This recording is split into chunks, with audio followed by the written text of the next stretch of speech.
It's business made simple with Bizval, exclusively on In Season. Yes, it is the time of the show. It's 10:15. I've got my good friend Graham in studio. Good morning, Graham. How are you? Morning, Sakhe. Good. How are you doing? I am good. How was your week or weekend? Yeah, it was a fantastic weekend. We were up the West Coast. My daughter was doing some gymnastics in Saldanha, but Lovely. yeah, good to be back in Cape Town. And yeah, I can't believe it's Wednesday I already. know, right? I Yeah. know. So we have another guest, but not in studio, as we are live on our Facebook and YouTube channel. Who are we talking to this morning, Graham? Yeah, so today we've got Ilse Dippenaar joining us. I'll let her introduce herself just now, but she's dialing in from KZN. She's an ex-Afrikaans teacher, and my intro is not going to do her justice, so she'll have a chance to introduce herself just now. And she's a CEO and founder of UP.Ed Learn, which is an online language learning platform. Yeah. So as you know, we love talking to innovative founders, and particularly those who've perhaps not come from a typical entrepreneurial background, but where they've seen an opportunity and then just gone for it. So as I said, Ilse is in KZN. She's joining us on StreamYard. So welcome, Ilse. Hi. Thank you so much for having me. I'm very happy to be here. It's a pleasure to have you. How is your morning so far? It's been most excellent. The sun is shining here in KZN, and I'm really excited to be able to talk to you all today. Oh, it's a pleasure. Cool. Well, Ilse, you're a public speaker, so this is going to be easy for you. You're on StreamYard. Just put on your public speaking face. But we're delighted to have you. Can you just give us a brief introduction to who is Ilse? Well, I wear many hats. So I'm wife to Yaku. He is a music teacher, and he's currently already living in Cape Town because we are planning on moving there very soon. He's head of department at Jan van Riebeeck in Cape Town. I'm mom to Anya. She's 23, a chef, prospective psychology student, and Nina, grade 12, an aspiring teacher, an aspiring doctor.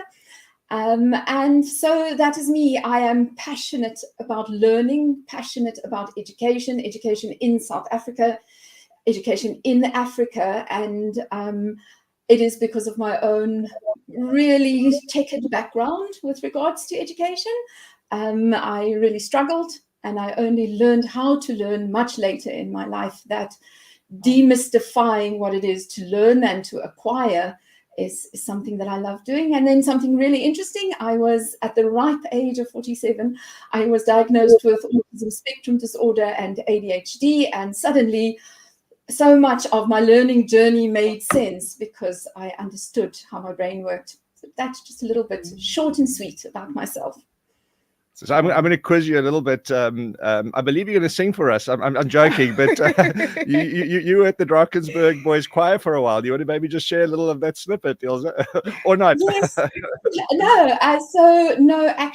Yaku is actually the musician. I always say I'm the cheerleader. He, as a music teacher, he was a conductor at the Drakensberg Boys Choir School relatively early in our marriage. So I lived there for about 2 years in the Champagne Valley, which was idyllic. But I've lived on school properties for most of my marriage. So Hilton College for 16 years, Michael House for 3 years, and now I live just in Howick in KZN. Wow, fantastic. So look, you've told us a bit about you, and I think that's a nice sort of taster and teaser for the audience. But, we spoke a bit about UP.Ed. So won't you maybe just tell the listeners a little bit, what is UP.Ed? And why did you start it? So when I didn't want to be a teacher when I was at school. I anything to just get away from school. But when we were at the Drakensberg Boys Choir School, they didn't have enough teachers, and the Champagne Valley, there wasn't anyone that could step in, and they needed a teacher. And because of my background in children's ministry, and so I said, okay, I will do this. And while I was teaching those boys, who are amazing, I must say, I realized that I love this act of teaching. So after that, I decided I'm going to do my degree.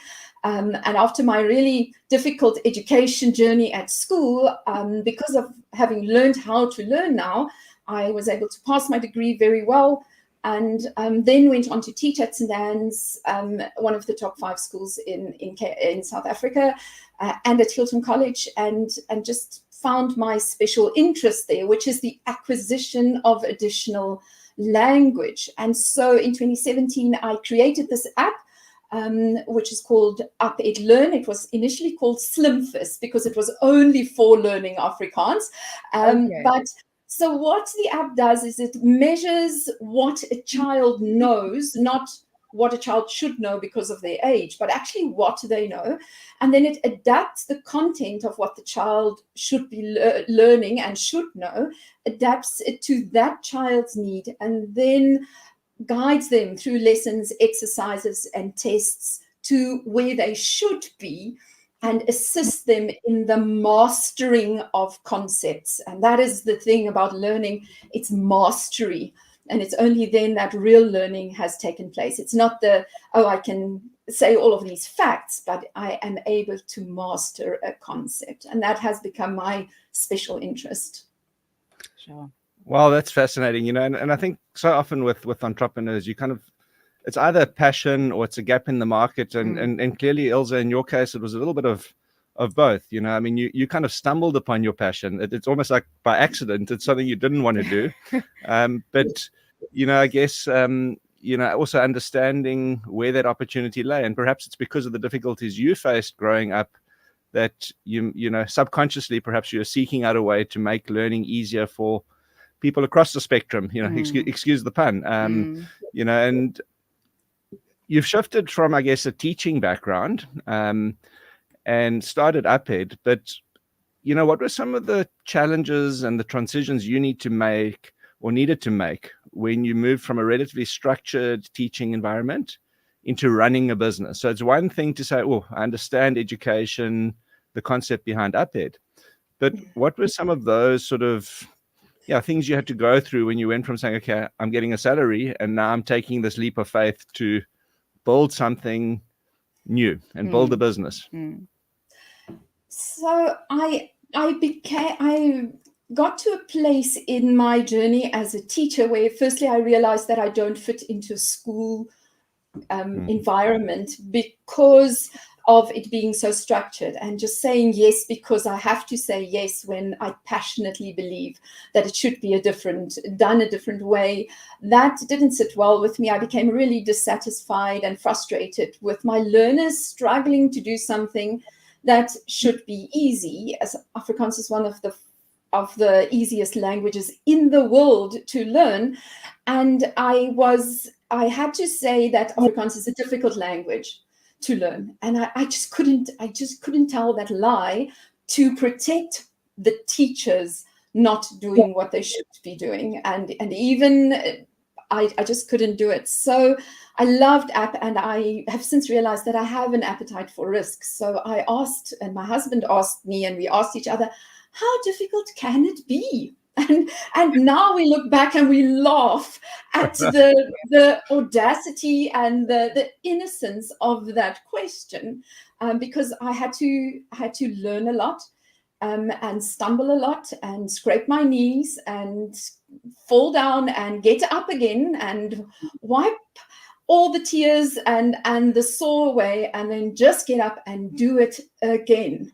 And what I'm asking my learners to do is to lean into the discomfort of not knowing and of trying again and again until I master something. And I had to, in a way, eat my own dog food first. I had to go through that process of leaning into discomfort, of learning, of failing, and just doing it again and again. So I've had to learn to own up to what I can do and can't do. I've had to learn not to downplay what I can do, but actually lean into that as well and take that and run with it. Push through difficult things. I've got to learn to read read, and read a bit more. And then probably one of my most difficult things as a teacher, I have a growth mindset. I look at people, I see potential, and I want to help them reach that potential.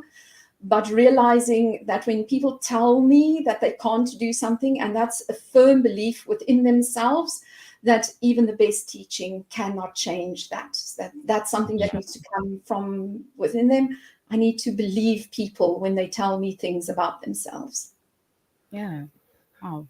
You know, I mean, so you've spoken a little bit there about, you know, some of the changes you needed to make. But, you know, when you started your own business, what are some particularly difficult situations or challenges that you've had to deal with? You know, so, you know, whether it's raising funding or whether it's kind of trying to convince people in your idea, in your idea or your vision, like what have been the hardest things for you in sort of starting UP.Ed? I mean, it's been what, almost 7 years now, you know, and it probably feels like you're a week in. But what have been the big challenges and how have you dealt with those? So to convince people that I'm passionate about what I do, that is not difficult. And I found that it is not the money, it is the people. So learning the hard way that I am not special. I actually do need a contract with my developer to protect my intellectual property.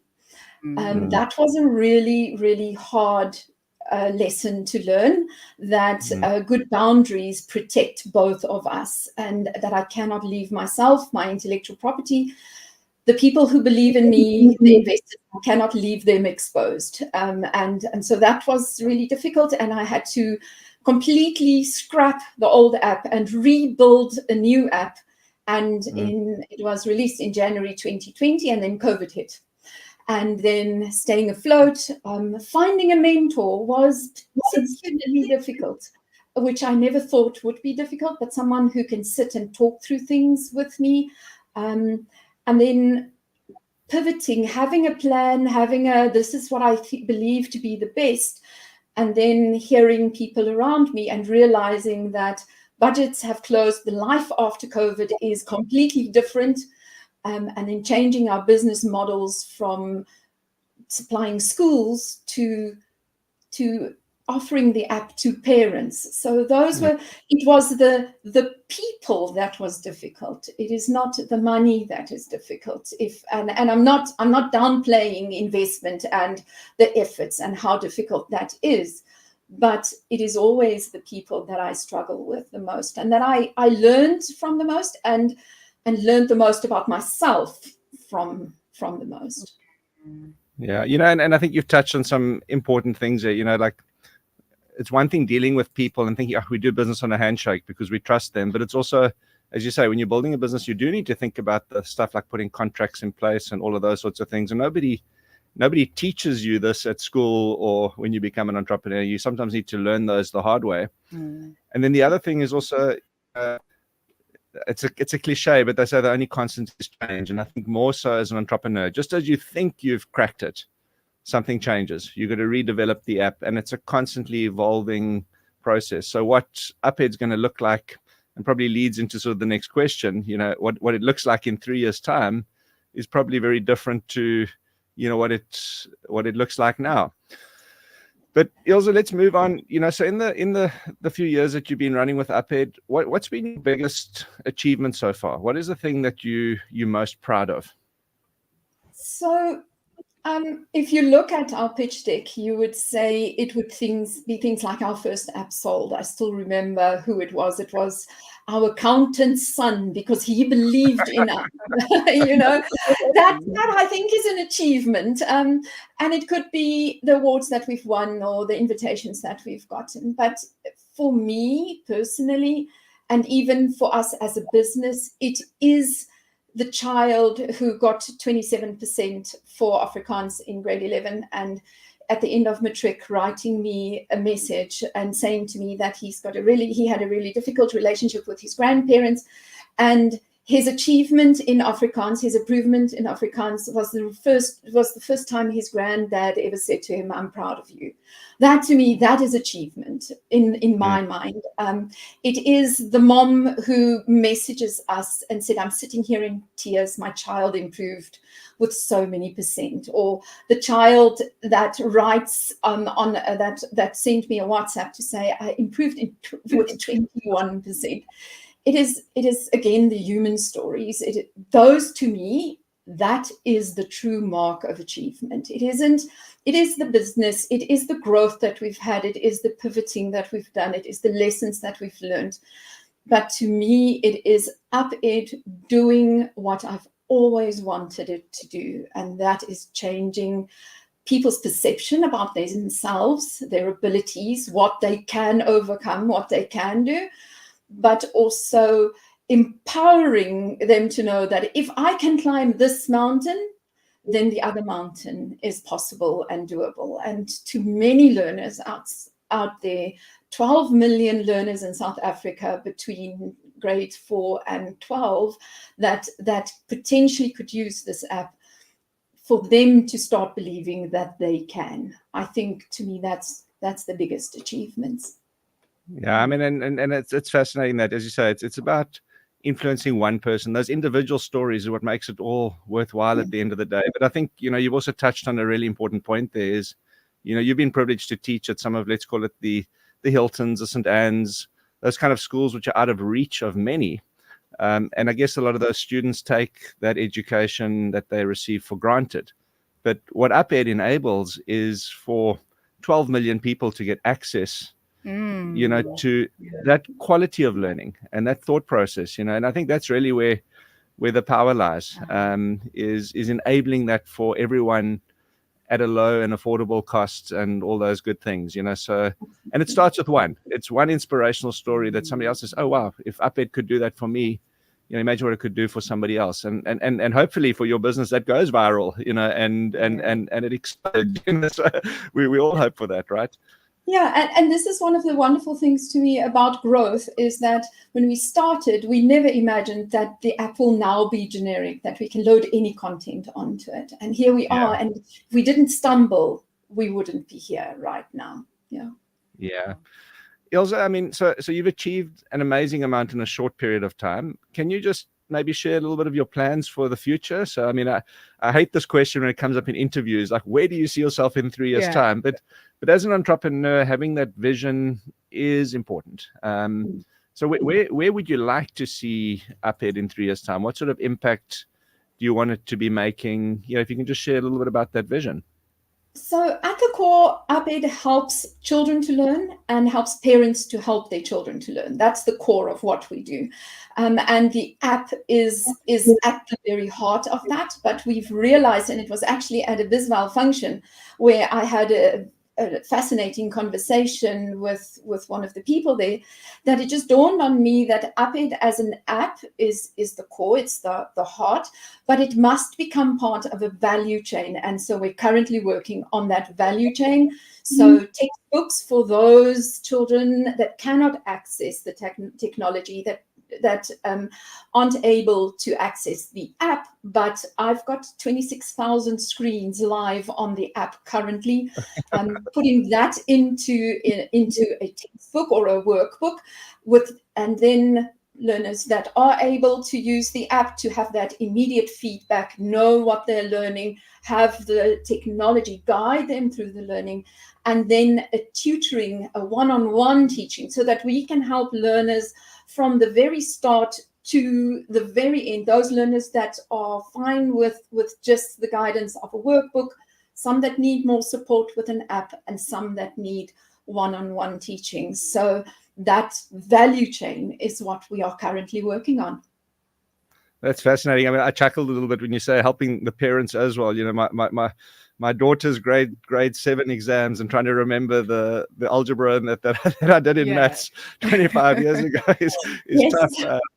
And also, I mean, you talk a little bit. I think many of our listeners will remember, was it William Smith from the Knysna Heads? The early days of, let's call it, online education. Sitting watching SABC3 and those science lessons and how that helps so many people. And I think UP.Ed is almost, in a sense, a sort of UP.Ed Learn, sorry, is the sort of the modern day evolution of that in some ways, So people don't sit and watch terrestrial TV anymore. People are on their smartphones and their apps and what have you. So it's fascinating just to see how that's going to evolve, and it'll be interesting to have this conversation in 3 years' time. I'm sure where you land is going to be very different to what you think it is now, right? Sure. So absolutely, that's the other thing I'm sure of. If it is change, the other thing is what you're planning. That is that's not going to work exactly like that. You'll get there, but because you're heading for something very specific, but it will change along the way. 100%. So Ilse, we've got 2 more questions for you. I'm getting good at sort of managing the time on these shows. I think when we started a while back, I was like either too much or too short. But they say if you want to go fast, go alone, and if you want to go far, go together. So you've got a team behind you at UP.Ed. Obviously, you're the founder and let's call it the brains behind it. But can you maybe just share a bit of the importance of your team, the role that they've played in building the business? And that team probably speaks to people in the business, but also your family and your support structure. And I think you touched on it already. So maybe just share a bit about the team and then any plans for developing beyond just an Afrikaans language platform, which I think you've already touched on. So. Yes, so I am a firm believer in that concept of Ubuntu. I am because you are.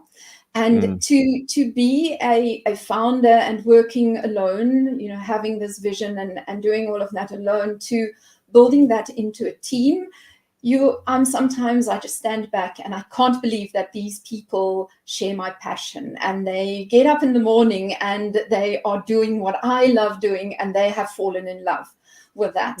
So that to me inspires me. They inspire me.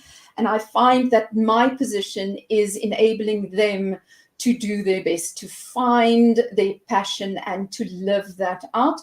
I, as recently as last year, December, realized that the business has grown to a place where me being the person managing it day to day doesn't serve the business the best anymore.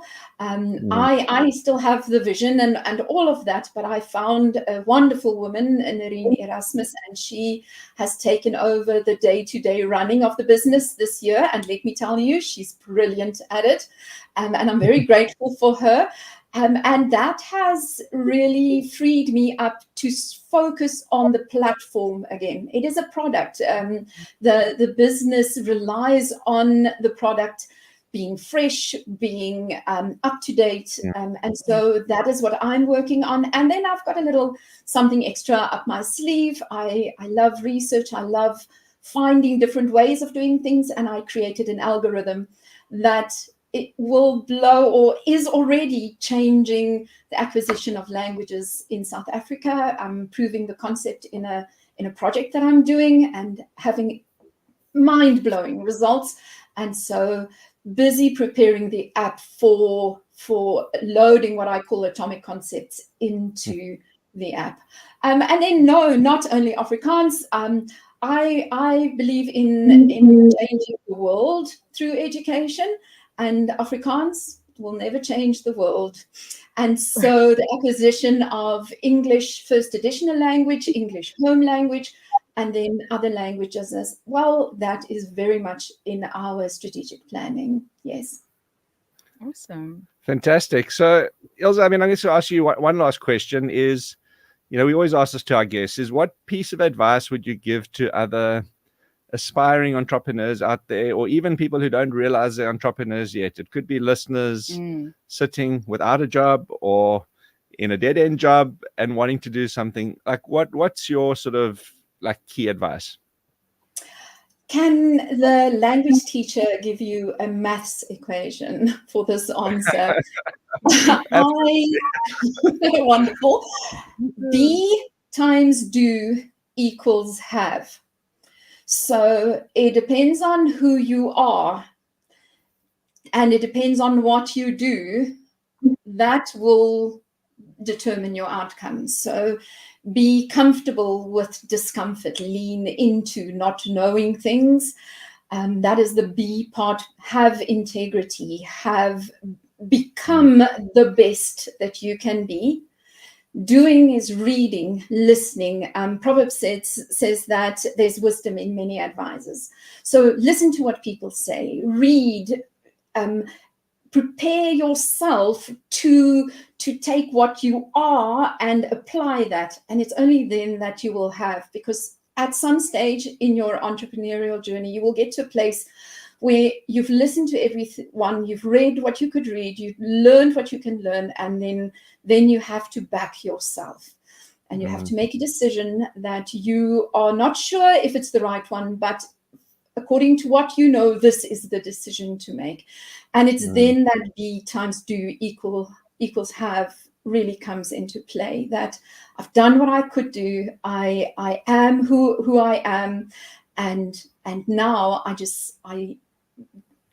trust the process, and I trust that in Afrikaans we call it a pensgevoel, this feeling in the pit of my stomach that this is the right thing to do. It's then that I can trust that and to know that I'm on the right track. Ilse, I mean, I love that equation. What's let me recap that. That's sort of B times do equals have. Yeah. And if you don't have the do, you're just a dreamer.